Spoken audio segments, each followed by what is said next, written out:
Hello everyone, कैसे हैं आप सभी। होपफुली आप सभी अच्छे होंगे। मैं भी बहुत बढ़िया हूं। तो सीएमए के एग्ज़ाम्स आ रहे हैं, उसमें एक बहुत ही इम्पॉर्टेंट इन्फॉर्मेशन मैं आप लोगों को देना चाहता हूं, जो कि आई थिंक मुझे लगता है कि 99% स्टूडेंट्स को नहीं पता है।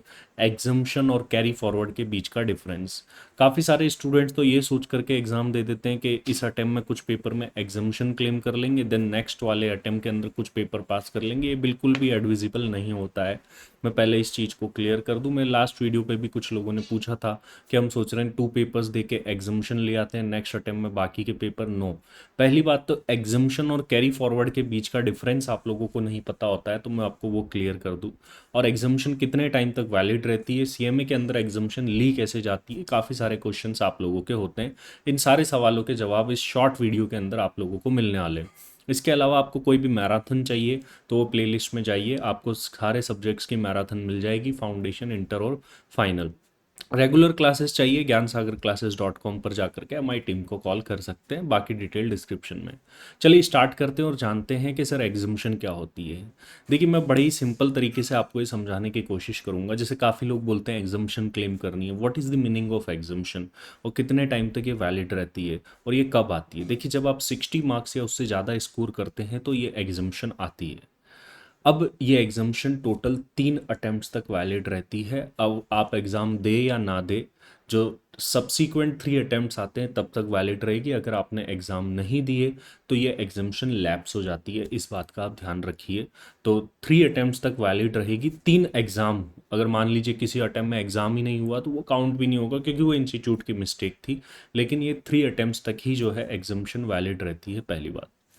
एग्जम्पशन कैसे क्लेम की जाती है, दूसरी बात, इसको कुछ भी नहीं करना आपको क्लेम करने के लिए।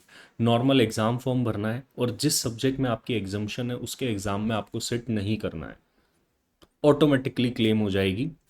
हालांकि ये काफ़ी जगह पर क्लेरिफाइड नहीं है इंस्टीट्यूट की तरफ से, तो मैंने ये क्लेम कर दिया कि बता दिया आपको कि एग्जम्पशन क्लेम करने की ज़रूरत नहीं होती है, ऑटोमेटिकली बस आपको उस एग्ज़ाम के अंदर एब्सेंट रहना है जिसमें आपकी एग्जम्पशन है। बट काफ़ी लोगों को यही नहीं पता होता कि सर मेरा एग्जम्पशन है या मेरा कैरी फॉरवर्ड है। ये भी एक क्वेश्चन रहता है, तो मैं बता दूं दोनों में डिफरेंस क्या होता है। देखिए, 60 और उससे ज़्यादा मार्क्स मिल गए और आपने एग्जम्पशन क्लेम कर ली, तो नेक्स्ट अटेम्प्ट में जो आपका रिजल्ट आएगा उसमें एग्जम्प्टेड सब्जेक्ट की जगह मार्क्स नहीं आएंगे, बल्कि ई लिखा हुआ आएगा। और उस एग्जम्प्टेड सब्जेक्ट के अगेंस्ट में कितने मार्क्स ऐड किए जाएंगे, 50 मार्क्स ऐड किए जाते हैं। सर मेरे तो 70 थे, तो भी कितने ऐड किए जाते हैं, 50, अगर आपकी एग्जम्पशन थी तो। और अगर आपका कैरी फॉरवर्ड था तो आपका 70 का 70 ऐड होगा। सर ये एग्जम्पशन और कैरी फॉरवर्ड के बीच में डिफरेंस क्या होता है। देखिए, डिफरेंस ऐसा होता है कि जैसे सपोज करिए कि आपके एक सब्जेक्ट में 70 मार्क्स आए, एक में आपके 40 मार्क्स आए, एक में आपके और 40 मार्क्स आए, और एक में एक 30 मार्क्स आ गए। तो यहाँ पर क्या हुआ, आप पास नहीं कर पाए। एक सब्जेक्ट में जो है आप बिलो 40 भी चले गए। अगर even in a single subject आप बिलो 40 चले जाते हैं, तो जिस सब्जेक्ट में आपने 60 से ज़्यादा स्कोर किए उसमें आपको एग्जम्पशन मिलेगी।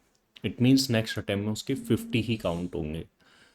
और यदि इस सिचुएशन में मैं बोलूँ आपने इंडिविजुअली सारे पेपर क्लियर कर लिए, 40 40 40, 3 पेपर में आपने 40 40 40 स्कोर किए, एक पेपर में 70 स्कोर कर लिया, टोटल मार्क्स कितने हो गए, 190 इस केस के अंदर।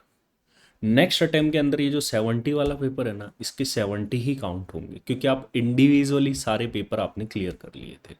तो यदि आप इंडिविजुअली सारे पेपर क्लियर कर लेते हैं तो मार्क्स कैरी फॉरवर्ड होते हैं उस सिचुएशन में।